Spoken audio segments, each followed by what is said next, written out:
मुझे कहते हैं कि इसके अलावा इन 16 महीनों में क्या किया। आप सब जानते हैं कि तारीख का सबसे बड़ा सैलाब आया, उसको हमने अल्लाह ताला के फजल करम से जो भी हम खिदमत कर सकते थे हमने की।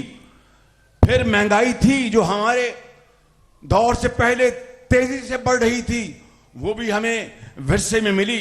लेकिन आप ताजरान, उनके नुमाइंदे, कोई सेक्रेटरी जनरल है, कोई सदर बैठा है, पूरे पंजाब के इस मेन टेबल पर बैठे हैं, आप सब इस बात के गवाह हैं कि नवाज शरीफ के दौर में हमेशा रमजान शरीफ में आटा हर दुकान पर सस्ता मिला करता था, उसके ऊपर सब्सिडी दी जाती थी।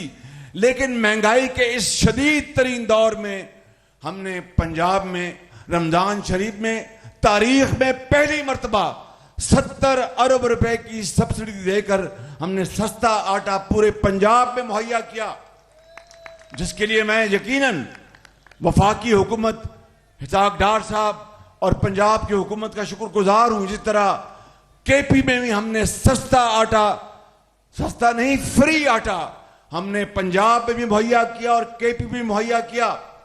इसी तरह बाकी सूबों की भी हुकूमतों ने अपने अपने तरीके से रमजान शरीफ में लोगों को सहूलत देने के लिए सस्ती चीजें मुहैया की। लेकिन ये बात करने का मकसद क्या है कि तारीख में इतनी शदीद महंगाई से आम आदमी पिस गया था, उसको कुछ सहूलत देने के लिए ये फ्री आटे की स्कीम हमने जारी की। और मैं खुद जगह जगह पहुंचता रहा,